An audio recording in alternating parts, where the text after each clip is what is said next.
So this is what the deal is? Is this the DVD? This is what we're doing? This is what I hate about these fucking things, let me tell you. They tell you to show up at 2. I'm a busy man. I got things to do, places to be, phone calls to make, you know. I've got a fiance at home that I gotta talk to as often as possible. And they tell you to get here at 2. So I'm here. What am I doing? Nothing. Nothing. Did they imitate me? Maybe, yeah. Did they? Kinda. I want to see. Could you shoot to that? You know what? This is what I see of everybody else. Ready? And then here's Scott. And I know what you're thinking. If we just keep the camera on him for long enough, maybe at least 2 hours, maybe he'll at least have 5 seconds of quality camera time that we could use. I'm chewing gum. Yeah, I did. It was good. I like to chew gum. Dun, dun, dun, dun, dun, dun. Ooh, yeah. We're a stepping stone. We're a stepping stone for Jonathan London. That's all he cares about. He just walks all over people. I hope you enjoy the DVD.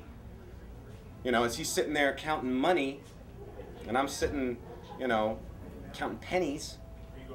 I'm reading The Idiot by Dostoevsky. I've been working on it for at least a full tour now. How do you get pumped for a show? How do I get pumped for a show? I generally get pumped for a show, well, in all honesty, generally listen to a little Joni Mitchell, talk on the phone. I'll probably stare into space for a good 20-30 minutes, think about snakes wearing vests, you know, stuff like where does Jamaica come from? Stuff like that. And then about 5 minutes before the show, I think about music and I go, yeah, there's really no point. And then I get on the stage. One thing that I could say to your audience, Tell them whatever you want, actually. No, our audience, thank you for letting us do this. Because we love you guys. Without you guys, we wouldn't be able to make all this happen. We wouldn't be able to play shows for you. We wouldn't be able to hang out. God, you're such a fucking cheeseball. I'm fucking cheeseball. Get some attitude. Fuck you. What would you say to your fans? Psh, whatever. Exactly. Oh. Kiss my ass. Try it. It feels good to be that way. You guys are amazing. Thank you. You weren't around for the last live DVD, were you? No, I hadn't been born yet. Yeah.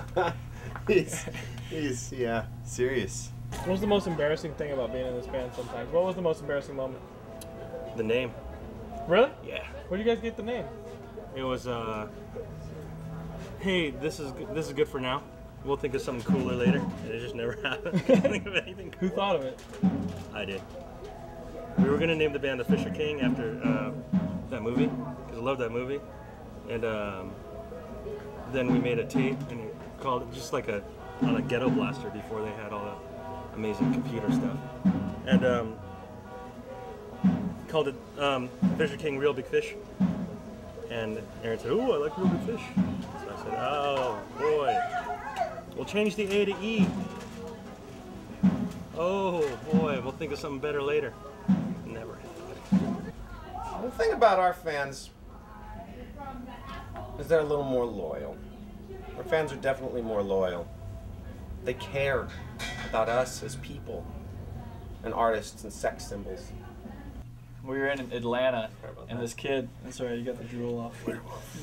This kid had his grandmother's prosthetic leg, and he had us all sign his dead grandmother's prosthetic leg. It was an old leg. It was very old. It's not like the new and improved ones. It was like the old leg brace.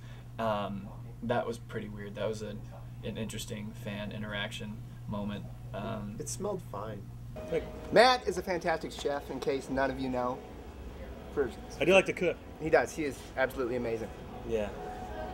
He made me this little meat roll that had cheese. I think it had blue cheese and it had Crown Royal in it. Oh. And he heated it ham. up. And it had ham. And this was like the ultimate in tour food, because when you're on tour, you never get to eat anything really good. You really treasure a hot meal. and we were in the bus. This was this in the United States or in England? I think it was in the United States. Yeah. And we're all like jonesing for something hot. And Matt Long and Dan make this amazing little ham and cheese roll. And I went, this is phenomenal. You just can't believe how good it was. So, Well, thanks, buddy.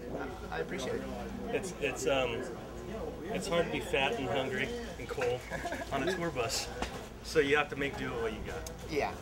Because I'm trapped on a tour bus with individuals for a long time, I have this thing that I like to figure out what the most annoying sounds are. And when Tavis was in the band, the noise was. You know who comes up and talks to me the most? 13-year-old boys. Yeah.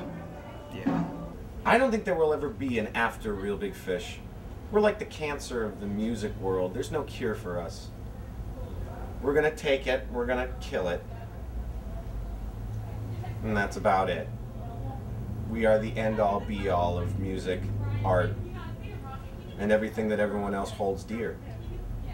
Yeah. There was no after Real Big Fish. Real Big Fish always has been, is, and always shall be. You know, kind of like, oh, who's that guy?